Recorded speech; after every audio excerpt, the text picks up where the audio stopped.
Assalamualaikum warahmatullahi wabarakatuh. Perkenalkan, nama saya Tina Safitri dari kelas 12 IPA. Di video saya kali ini, saya akan membahas materi tentang faktor internal dan hormon-hormon pertumbuhan-tumbuhan. Hormon yang dihasilkan pada tumbuhan disebut fitohormon.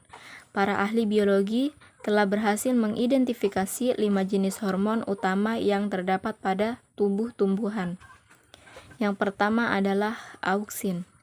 Hormon ini ditemukan oleh Frits Went, seorang ahli fisiologi Belanda, pada tahun 1928.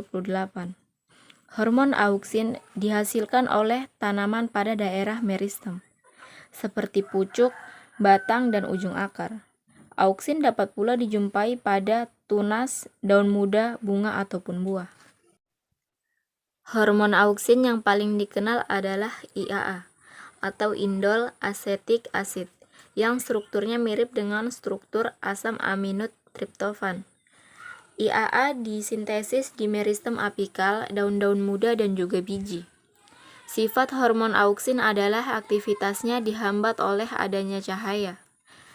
Berikut ini adalah fungsi lengkap dari hormon auksin bagi tanaman. Hormon auksin merangsang dominansi apikal, yaitu pertumbuhan kuncup apikal yang sangat cepat sehingga menghambat pertumbuhan pucuk katral yang ada di bawahnya. Kuncup apikal yang sedang tumbuh menghasilkan hormon auksin. Sementara itu, kerja auksin dihambat oleh adanya cahaya. Apabila sebagian kuncup apikal diarahkan pada cahaya matahari, akan terjadi pengangkutan auksin dari bagian yang terkena cahaya ke bagian yang terlindung dari cahaya. Pada keadaan demikian, auksin akan merangsang tumbuhan pada sel-sel pada bagian yang terlindungi tersebut. Pada saat yang bersamaan, pertumbuhan sel-sel pada bagian yang terkena cahaya matahari akan terhambat karena konsentrasi auksin yang rendah.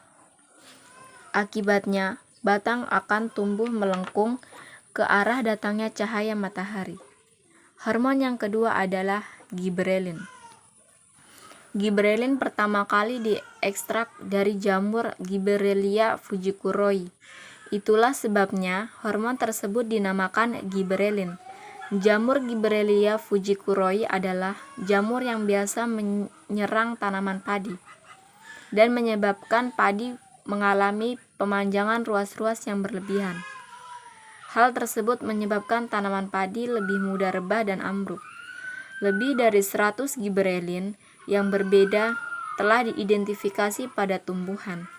Akar dan daun-daun muda merupakan tempat utama produksi dari giberelin. Salah satu efek penting giberelin tumbuhan adalah merangsang pembelahan dan perpanjangan sel di batang. Biasanya kegiatan tersebut ditingkatkan oleh auksin.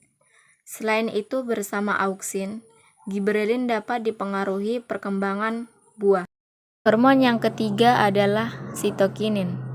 Sitokinin adalah pengatur tumbuhan yang merangsang pembelahan sel atau sitokinesis. Sitokinin alami dihasilkan ketika jaringan tumbuh secara aktif, biasanya di akar embrio dan buah. Ada beberapa macam sitokinin yang telah diketahui, diantaranya adalah kinetin, zeatin, dan benzil aminopurin. Berikut ini fungsi lengkap dari hormon sitokin. Yang keempat adalah asam absisat. Asam absisat dihasilkan oleh daun, ujung akar, dan batang, serta diedarkan oleh jaringan pengangkut. Biji dan buah juga mengandung asam absisat yang tinggi, tetapi tidak diketahui apakah asam absisat disintesis atau diedarkan ke biji dan buah.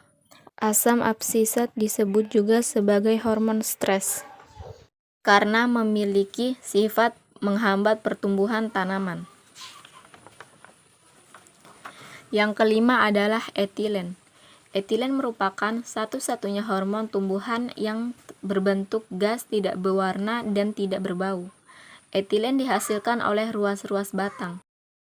buah yang matang, dan jaringan yang menua. Nah, kalau kalian perhatikan, banyak aspek pertumbuhan perkembangan pada tumbuhan yang dipengaruhi oleh 2 atau lebih hormon. Hormon-hormon tumbuhan dapat saling berinteraksi untuk memperkuat hormon lainnya. Ini disebut juga sebagai sinergisme. Kita ambil contoh misalnya giberelin dan auksin. Bersinergisme dalam proses pemanjangan batang. Sebaliknya, ada pengaruh hormon yang dapat saling berlawanan disebut antagonisme. Contohnya pada kasus sitokinin dan auksin. Sitokinin merangsang pertumbuhan kuncup lateral sedangkan auksin mempertahankan dominansi apikal. Sekian pembahasan saya kali ini tentang faktor internal dan hormon-hormon pertumbuhan tumbuhan. Wassalamualaikum warahmatullahi wabarakatuh.